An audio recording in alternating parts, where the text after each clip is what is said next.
Met Opera Global Summer Campers. I have chills all up and down my arms, my back, my everything. I'm so excited today. I cannot believe Rebecca is saying, I cannot believe this is happening. This is the best day of my life. Rebecca, I'm feeling the same way. Friends, it's me, Camp Counselor Dan. Some of you know me as Spider Dan. I am so delighted to be here today. Hi, Joe. Hi, everyone.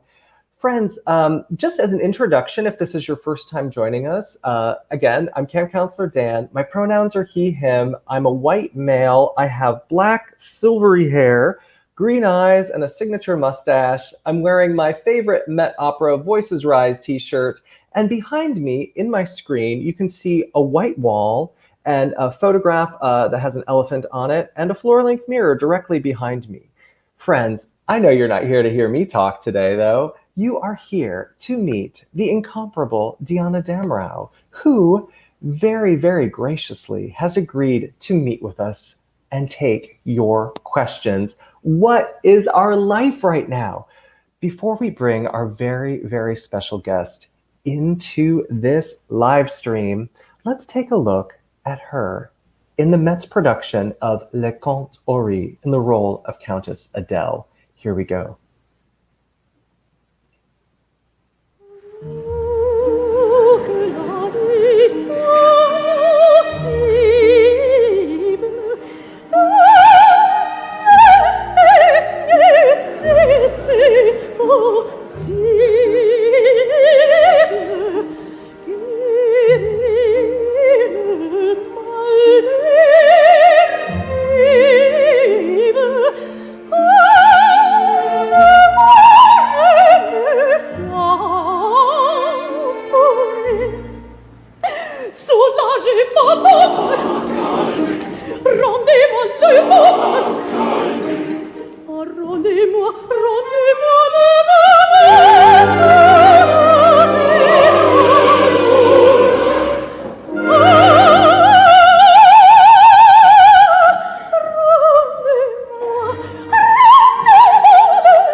Met Opera Campers, what is this? Please help me welcome the incomparable, the magical Met Opera star soprano, Diana Damrau. Diana, hi! Hello everybody. You are here. Thank you so much for joining us. Friends around the world, please join me in welcoming. Oh, bravissima indeed. Thank you so much. You have friends here from all over the world. We have campers joining us today from 50 countries on 6 continents. Thank you for being here and for taking our questions today.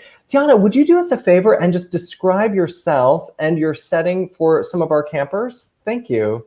Okay, my description of myself today is 36 degrees Celsius in southern France, sitting, sweating without makeup because that doesn't work,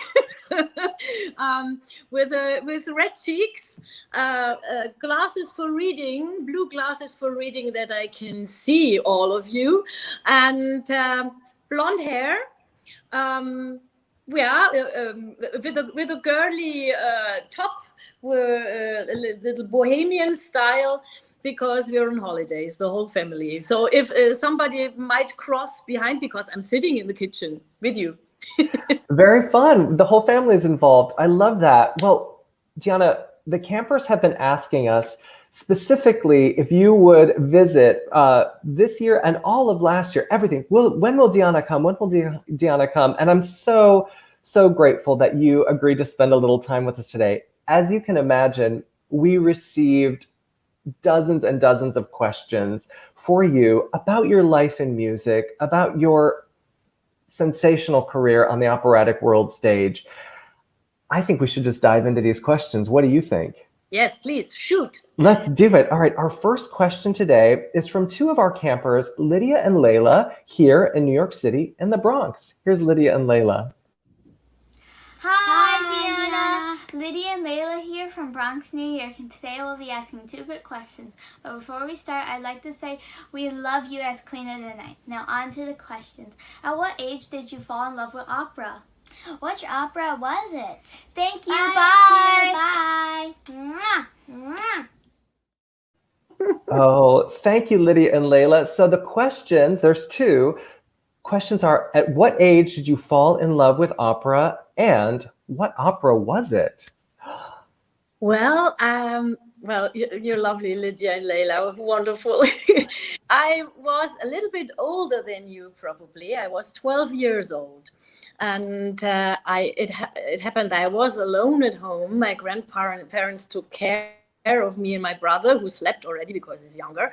And I was allowed to watch TV on the TV of my parents. So I was alone in the room, and I managed to see, I don't know how, it started with the strings, the whole Traviata movie with Teresa Stratas and Placido Domingo, the Zeffirelli movie. And this was for me like a lightning struck me, and for me it was clear this is the most beautiful thing people can create and do, and then do this with your own body, with your own voice, and with all the talent and the stories telling and the feelings. For me it was just magic that really gave sense to my life. And Wow. so it was Traviata, and I prayed to God that I find teachers and probably can learn how to do that with my own body. So it was experimental as well, because I sang before, and I knew opera before. My grandfather, before we went to sleep, he always played the Wolfsschlucht from the Freischütz, which is a kind of a horror story. Great, make kids. But this was cool. So I knew classical music, but opera, yeah, that the bang came with Traviata. Wow. And I've been so lucky as to see you, your Traviata on the Met stage, which is just such a remarkable performance. I'm sure many of our campers have seen that, whether on video or some kind of streaming service. Wow, thank you. So it was Traviata. And how old were you when you saw that again? 12? Years old. Oh, 12 years old. Wow, that's amazing. And All right. a few years to start taking singing lessons. How many? I'm sorry, I missed that. When did you start taking singing lessons? When I was 15. 15. Remarkable. That's so fun. And I bet did you work very, very hard at your singing lessons? Did you know right away, I'm in the mind of an opera singer and this is my life now? No, I'm in the mind of music, and in the mind of finding these feelings, what to do, because singing, you use about 400 muscles. So you can't decide, I do this. It all comes through images, and it all comes through training. So my first teacher, she said, what we have first to teach is your ears and your feeling. And I lend you my ears, and I tell you then what you have to do that it gets on the right path. So I was forbidden to sing alone at home and do exercises because it's better to do it with control. But anyway, I sang Turandot with my brother to recordings, and not very often because Oh, that's wonderful. That's the way it started. How wonderful. Our next question, now this was a question that came in from a few of our campers, so I kind of strung these two together. So this question is a great one from our friends Valeria, who is in Buenos Aires, Argentina, and Hazel and Audrey, who are in the UK. I believe they're in Cambridge. So this is Hazel, Audrey, and Valeria. Here we go. Please. Hello, my name is Audrey. We are from England. We have a question for Diana. What has been your most challenging part in an opera and why? We can't wait to see the opera. Bye! Hi, I'm Valeria. My question for Diana is, what has been the most challenging role you've ever performed, and how did you prepare for it? Thank you. Also, I'm really excited you will come to perform at Teatro Colón here in Buenos Aires. I'd love to meet you in person. So fun. Oh my gosh. I barely heard, I didn't hear the question. Oh, that's okay. The question is, what has been the most challenging role you have performed in, and how did you prepare for it? You know, every role is challenging, and also the level they're challenging changes with the productions you're doing. So, I mean, a very challenging role is the Queen of the Night, as you know, because of the high notes, and that you have to be 100%, and you have to be like a sports runner doing the 100 meters race, and always to get the medal at the end, the gold medal. No, I think the most challenging role was for me to do Lucia di Lammermoor without cuts. In the production, I don't know. We had some cuts in London. At the Met, we didn't have any cuts. I think that was wild, and it was my role debut at the Metropolitan Opera, unforgettable. And I think I was then in great shape. I felt really well, and enjoyed that role so much that I wanted to sing it everywhere. And my agent found lots of occasions, and one of the occasions was at the Royal Opera House, and I was this was after the second baby I had, and it was wintertime, and we had a production where I almost never left the stage. And when I left the stage, if I didn't change my dresses on stage, when I left the stage, I had to change the dresses with corsets and with laces and stuff and wigs and so on. So and even the scene before the mad scene, when Lucia kills backstage the not wanted husband, we had this killing scene on the stage, and it was like an action movie. We had coaching for that. This was amazing. We got coached how to kill with blood pads and more and more and more, and he didn't die, and it took on forever. And after that, it completely destroyed, and then I had to sing the mad scene, also with blood patches everywhere. And this was wow, that was very challenging. And I was alone with the two kids and a nanny, fell sick as well. And I was just that was the most difficult time I had. It was cool because there is a DVD from it. From the Royal Opera House in Covent Garden. There's a DVD. So I have a Lucia movie, not only a Lucia di Lammermoor on stage. You have a memory of this incredible physical feat and musical feat that you had to go through. Some of our campers are saying it's the best production of Lucia ever and a wonderful cast.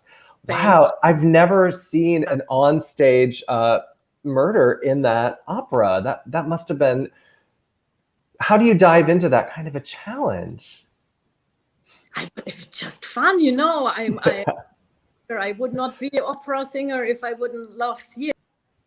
Right. Oh, she dropped out. And always experiencing something new and finding something new in the roles, because nothing is everlasting. And you have to, when you go on stage, you have to create it every time. And every time with the possibilities you have.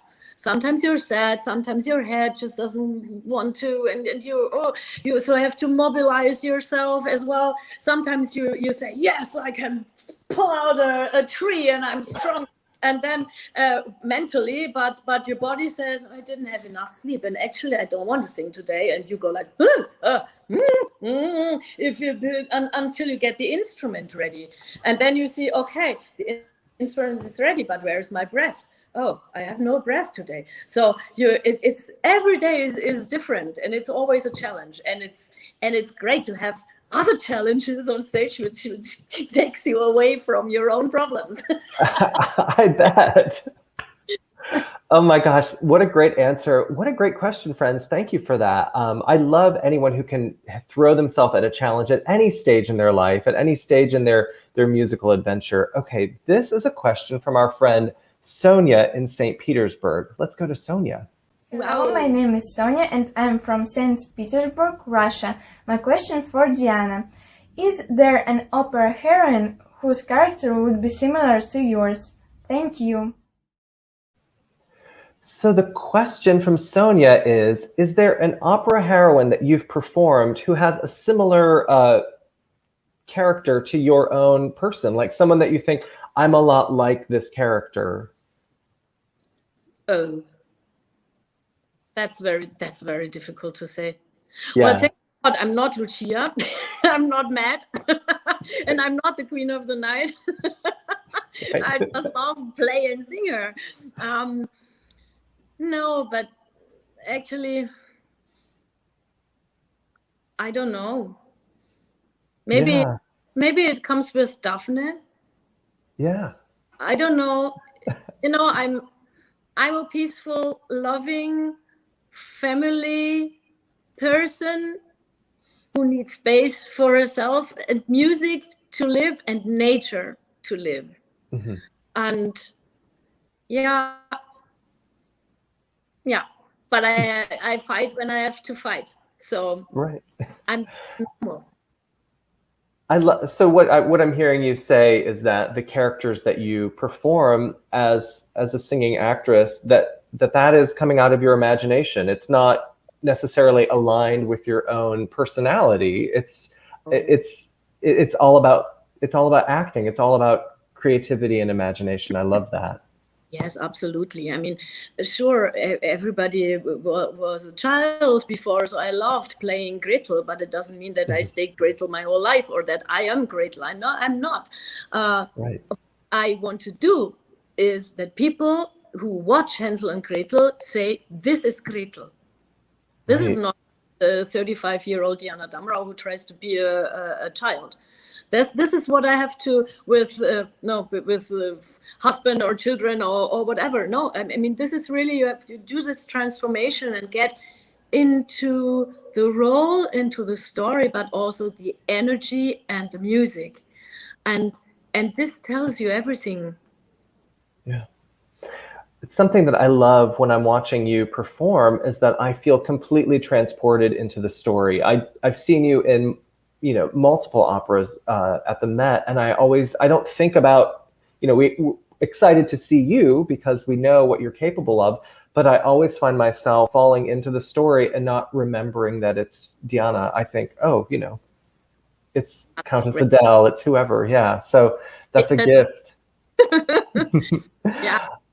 Sure, everybody has some movements or some faces which just are physical or connected with the personality, which repeat. Even Meryl Streep does movements in 10 movies, the same movement, and okay, this is Meryl Streep, but that's why she's so unique. That's right, isn't it? Yeah, absolutely. Our next question, let's hop over to our friends in Mexico. This is Andrea from Monterrey, and I love this question. This is about vocal technique. Let's hear what Andrea has to ask. Hi, my name is Andrea Herrera, and I'm from Monterrey, Mexico. My question for Diana Damrau is, how do you make your voice sound so versatile in every role you play? Thank you. So versatile, that was when it stopped.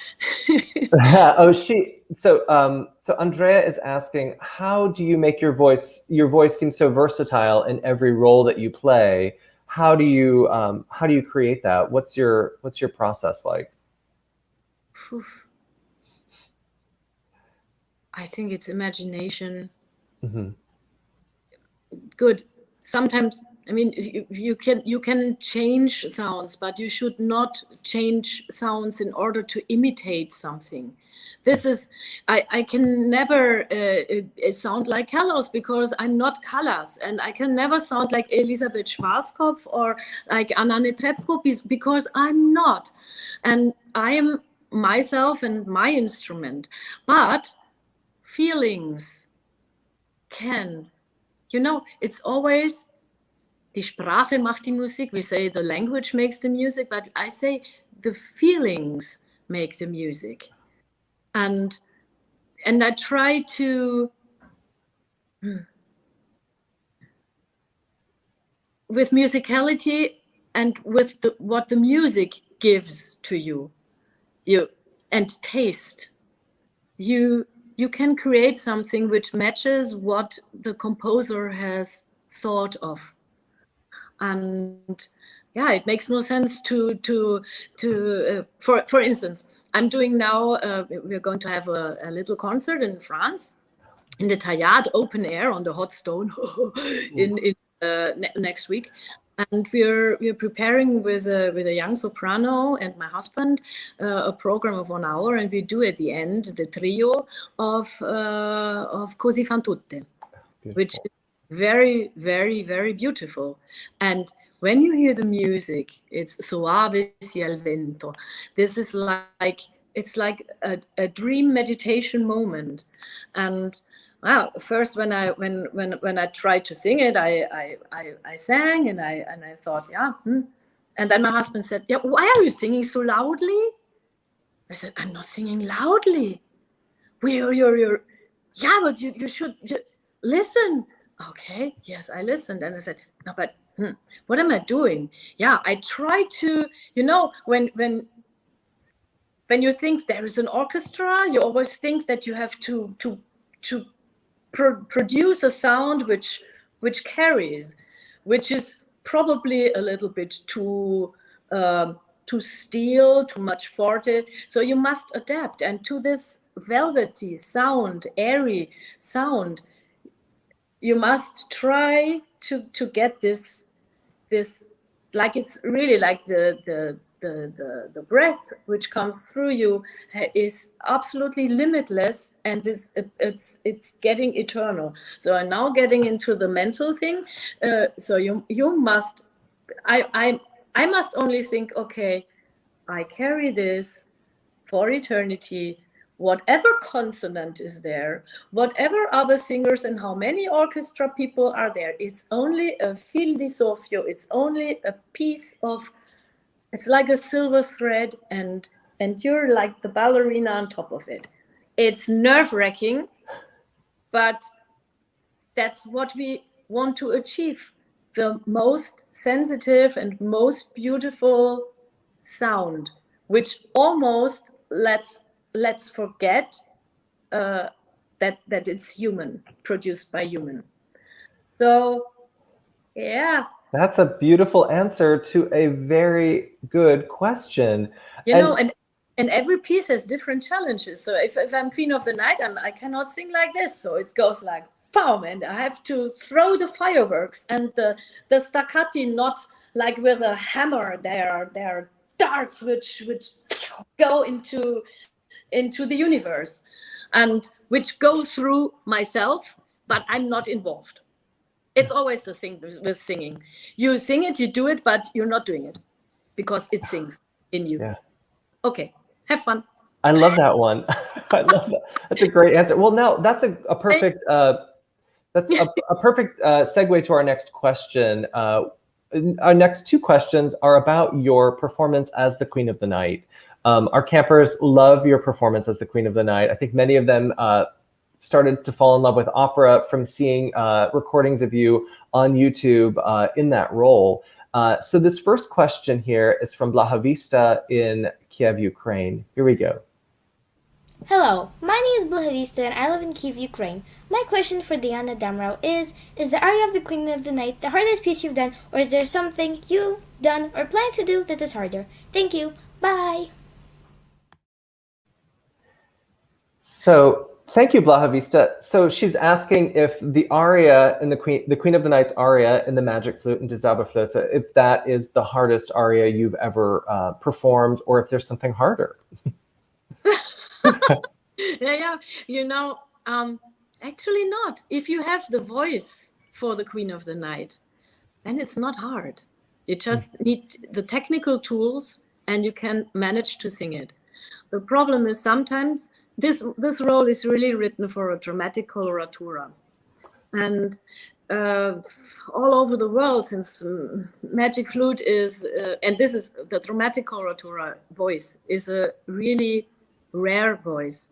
Usually the voices who reach the top fa, the highest note in the Queen of the Night, these are light sopranos, but their instrument cannot stand this aria and this way, the way you have to sing it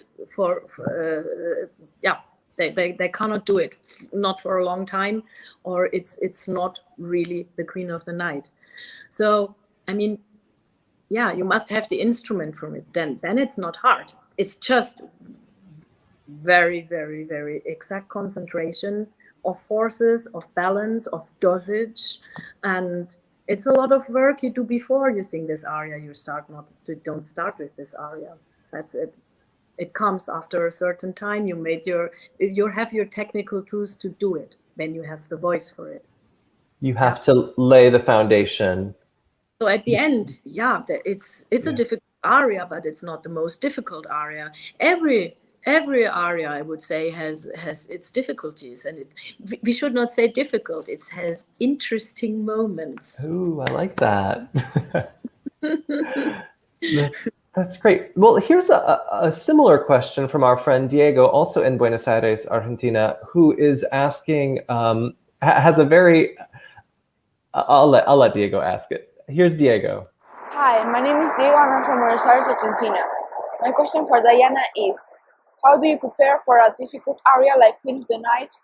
And does your tummy ache after those staccatos? Thank you. Bye. So I think we've gotten the first.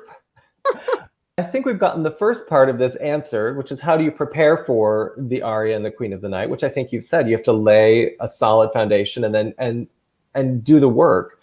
But he's asking, does your tummy hurt after all those staccatos? Actually, not really. No.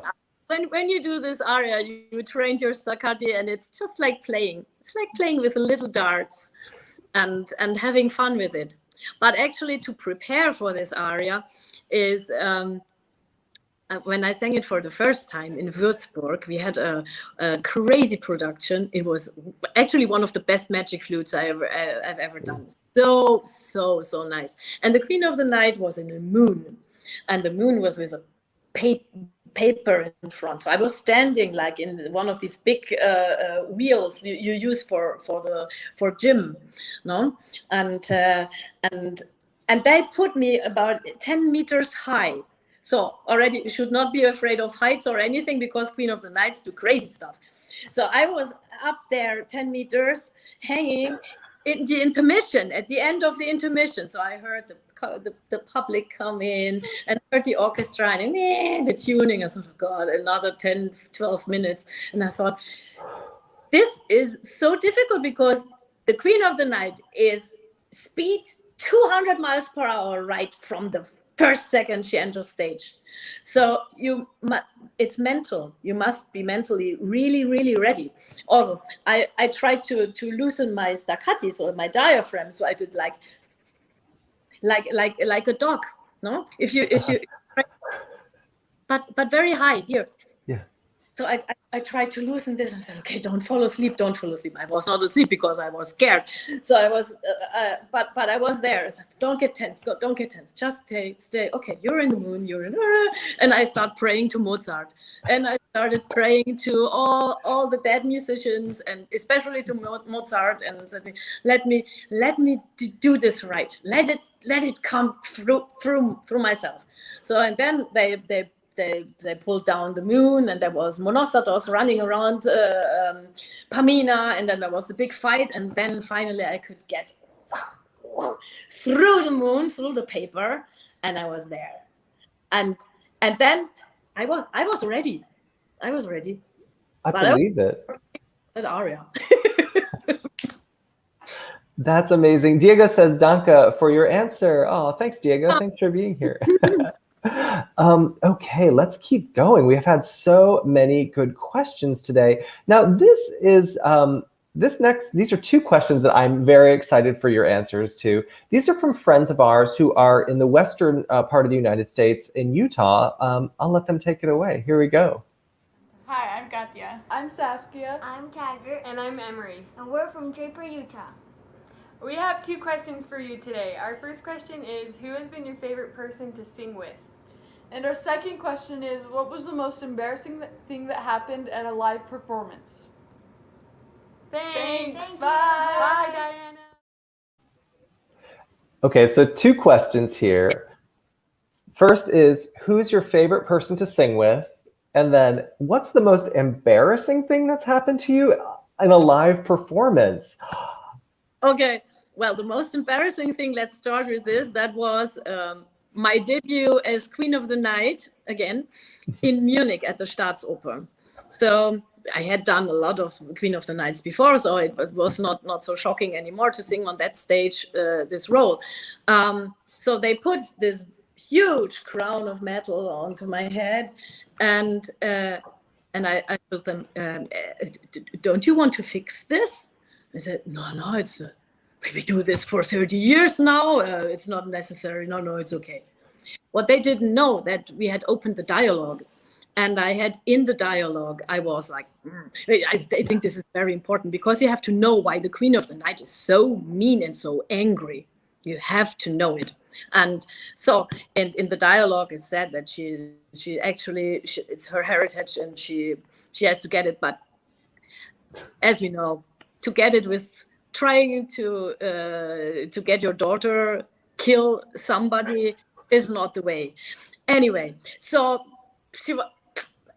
we did the dialogue, and in that moment, she's very, very convincing, and she's very theatrical, because she's very, very manipulative, this woman. I turned myself around, and she said, but why can't I love Tamino like this? No, not as Eingeweihten as well as if he was not. And she turns around and said, what do I hear? And what I heard was the crown doing, doing, doing on the floor. And it looked so funny, because I knew what it looked like, because they put my head under like in the swimming pool, bathing cap, and I had a huge dress and a huge cape, and my head without this crown was just completely out of balance, and I had my Pamina with back to the stage looking at me, and she started to get it. And Lachkrampf. She couldn't stop laughing. She was like, and that was the only moment I thought, okay, I better run off stage now. But then, bloody hell, you're the Queen of the Night. So continue. So I didn't go off stage. Pamina was like, so I put her on the stone. I had to sit her, and I started the first part of the aria, and then I in the interlude, not the Zwischenspiel, the orchestra, verstoßen sei auf ewig. In this orchestra piece, I went back to the crown, took the crown, verstoße sei auf ewig, verlasse sei auf ewig. And I finished the aria. But what I heard when the crown fell off was like in the audience, and Pamina like, and I thought, oh God. Yeah, ended well, because the queen is still the queen, so she has to not die. Oh my gosh, that is an incredible story. And what I love, because I knew how ridiculous I looked. Yeah, what I love is how you're like, no, I'm not leaving. I'm not fixing this. I'm going to the Queen of the Night. gets it done. Fixes it. Me, Diana, I just want to go. But that was it. Oh my gosh. And I don't remember. My favorite. Yeah. Who's your favorite singer to share the stage with? There are many wonderful, wonderful, wonderful artists, male and female, and it's really hard to name just one. Also, it's easy to say, okay, tenors, because with those colleagues you get as close as possible on stage. And I must say, one of my really favorite tenors, I have not sang with all the same operas, so I cannot tell actually really, but I think I have a wonderful energy with Vittorio Griolo. And we did the Manon at the Met. This was the first time we sang together. We did Lucia di Lammermoor in Milano. We did Romeo and Juliet at the Met and in Milano. And Romeo and Juliet, I mean, this is like Adam and Eva. And the music, they have only duets together. It's the big, big, big, big love. And you have to open up completely. And the partner on stage has to be at ease and open up as well. And if it's all clear, you can just you can get into a sort of dreamlike situation that you really live this moment of Romeo and Juliet, and you just look each other in the eyes. You know what the other is doing. We're singing piano. No, we're enjoying this note more. We do this and this movement, or just surprise the other, but know that the other will react exactly as you would feel it, or as the role is his role or her role is demanding. So this is great. But also, in comedy, I did so many Fledermaus, and comedy is so much timing. And sometimes if you have a real comedian next to you, you just go crazy. In Barbiere di Siviglia, oh my God, and in the Fledermaus, this is now actually I'm missing this a little bit. I haven't sung lots of comedies lately, but or Elisir d'Amore. This is great, and you can have it with a lot of colleagues. You're such a fabulous comedian. It's so fun to watch you kind of on all the ends of the spectrum. You encompass all of the dramatic characters that nothing really seems to stop you. So it's fun to hear you say that the comedy is something that you'd like to do more of. And Saskia and family says, thanks for answering our questions. Welcome. I'm very happy. Thank you for having me. Of course. I have two more. If we have time, can we do two more questions, Diana? Great. Sure. This is from our friend Tal in Halifax, Nova Scotia. I think this is a very important question that keeps coming up. So here's Tal. Hi, my name is Tal and I live in Halifax, Nova Scotia, Canada, but currently I'm in Saskatchewan, still in Canada. And my question for Diana Damrau is, when you are performing at concerts and traveling, how do you ground yourself and take care of yourself and take care of your mental health? Thank you. So Tal's question is, how do you ground yourself when you're traveling the world, doing concerts, trying to keep track of your family? You have a young family. How do you keep it all, and how do you prioritize your own mental health in this kind of whirlwind career that you seem to have? Well, it's not easy. It's not easy. Everybody is also different, and I tend myself to put myself a little bit in the second row. So, but my voice is also kind of my child. Mm-hmm. So I have to take care of my voice and my body, and also take time to prepare my roles, to work on my body and my voice. And, also with babies and with age, the body is changing. So you need time to solve this in order to be balanced. and calm. Because when you go on stage, you have to. Nobody's asking, well, what did you do yesterday? Well, when I was younger, doing for instance the Tucker Gala, where I sang "Glitter and Be Gay," which was hilarious, but it was kind of okay. Save yourself, because I sang the evening before a performance of Barbiere di Siviglia at the Metropolitan Opera. So I was actually, it was my day of being silent, but we rehearsed the day and I had to sing the concert. And this you can do when you're young and when you have all your forces and you just say, oh, come the heck, I do it and I just have fun. But when you get older, when you have children, you see how not so easy the things are. You see the more difficult part of it. That means you're getting a little bit more adult. But we always have to get over this bridge of fear which comes into our life sooner or later, and yeah, find the way to really get your balance there. And some things you can't do later, but you can do earlier. But earlier are some things which are missing. So you constantly, life is constant experience and constant work. And it's constant change, and yeah, so it's just a crazy journey, and you have to make the best out of it, and see when this goes wrong, you have to stop and change, and find the balance. And yeah, what I'm doing at the moment is taking a bit more time for myself, and maybe also get a bit say less yes, because I'm a yes sayer. So say, okay, no, not today.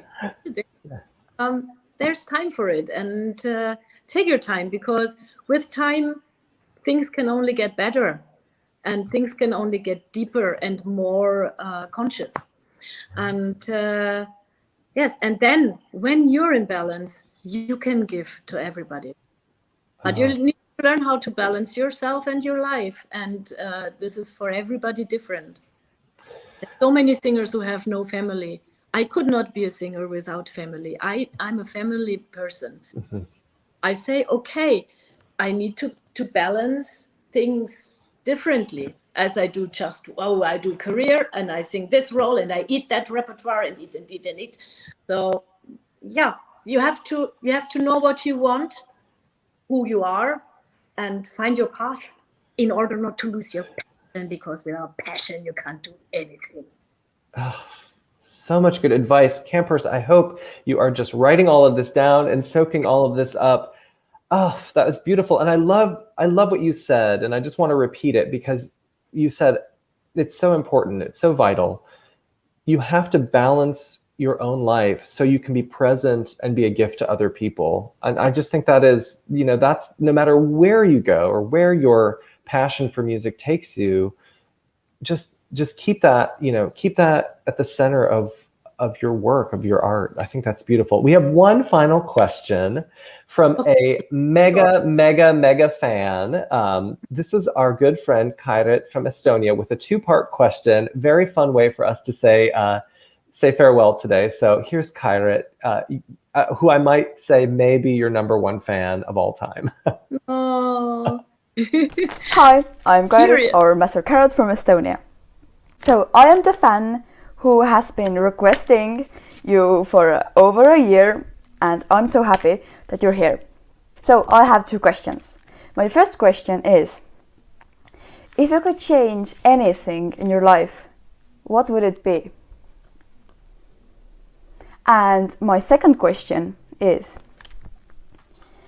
what kind of message would you send your fans, if you could? All your fans, all across the globe, if you could. I love you so much, Diana. Bye.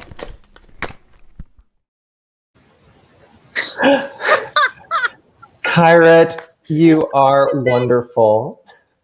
So that's the next actress. I think so. You can sing, you go on stage tomorrow. That's right. They already have the costume. So Kyrat asks, if you could change anything in your life, what would it be? Okay.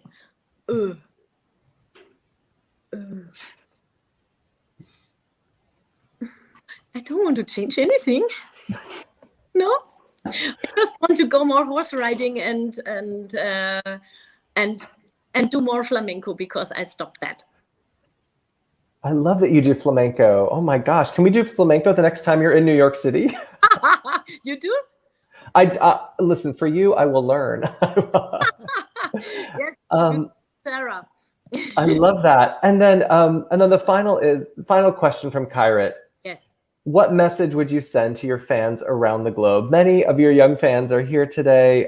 You've gotten the chance to meet several of them. What's your message for young people who desire to have a life in music like you? Well, love yourself, music, people, nature, and go with your passion. Go with what you love. There it is, everyone. That's what it is. You heard it from the very, very best of all of us. Thank you, Diana, for being here. I am so grateful to you. Our campers, thank you, and they love you so much. There's Kyrat right there. Oh my gosh. Go for it. Thank you, thank you. We appreciate you taking the time to answer some questions with young opera lovers today. I can't wait to see you back on the Met stage and to see you in the hallways of my favorite place on earth, the Metropolitan Opera. So delighted to meet you, and thanks for making time. Yes, great advice today. Thank you.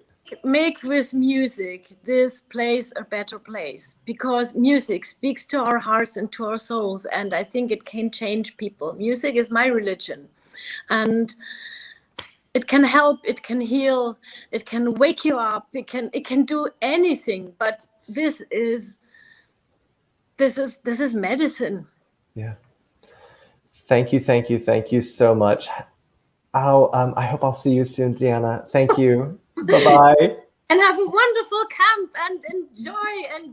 And es lebe die heilige Musik, as the composer in Ariadne of Naxos says. Die heilige Musik. Yes. Beautiful. Thank you. Bye-bye. Friends, what just happened?